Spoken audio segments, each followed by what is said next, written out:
Hi friends, it's Monday மார்னிங்கே கொஞ்சம் சீக்கிரம் எழுமறனால வாசலில் விளக்கேற்றிட்டு வாஷிங் மிஷின் ஆன் பண்ணிவிட்டேன். சூடாக ஒரு கப் காஃபியை குடிச்சிட்டு லஞ்ச் ப்ரிப்பேர் பண்ண ஸ்டார்ட் பண்ணியாச்சு.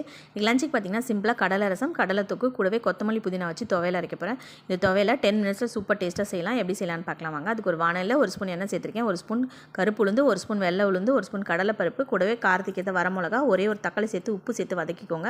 இப்போ நல்லா கழுவி வச்சிருந்த புதினாவும் கொத்தமல்லியும் அதில் சேர்த்துக்கலாம். சேர்த்த உடனே கொஞ்சமாக தண்ணி விட ஆரம்பிக்கும். இந்த தண்ணியிலேயே உங்களுக்கு தக்காளி நல்லா வெந்துடும். இப்போ அதை ஆற வச்சு மிக்சியில் அரைச்சிக்கலாம். இப்போ அதே வானலில் ஒரு 3 ஸ்பூன் எண்ணெய் சேர்த்து, ஒரு ஸ்பூன் கடுகு, ஒரு ஸ்பூன் கடலைப்பருப்பும் சேர்த்து, அது கூடவே 3 பல் பூண்டு சின்ன நறுக்கி சேர்த்துருக்கேன். கொஞ்சம் கருவேப்பிலையும் சேர்த்துட்டு நம்ம அரைச்ச விழுதியும் அது கூட சேர்த்துட்டு நல்லா எண்ணெய் பிரிகிற அளவுக்கு விட்டு எடுத்திங்கன்னா சூப்பரான ஒரு துவையல் ரெடி ஆகிடும். இட்லி, தோசை, சாதத்துக்கு எல்லாமே சூப்பராக இருக்கும். எங்கேயாவது ட்ராவல் பண்ணி போகிறோம்னா இதுதான் பெஸ்ட்டான சைட் டிஷ்ஷாக இருக்கும். இட்லி, தோசைக்கு கண்டிப்பாக ட்ரை பண்ணி பாருங்கள். கடலை வச்சு கடலை தொக்கும் ரெடி பண்ணியாச்சு. இன்னையோட லஞ்ச் இவ்வளோ தான். கடலை ரசத்துக்கான ரெசிபி ஆல்ரெடி நம்ம சேனலில் நான் அப்லோட் பண்ணியிருக்கேன். லிங்க் கொடுக்குறேன், கண்டிப்பாக செக் பண்ணி பாருங்கள். இந்த வீடியோ பிடிச்சிருந்தா லைக் பண்ணி சப்ஸ்கிரைப் பண்ணுங்கள் ஃப்ரெண்ட்ஸ். பாய்.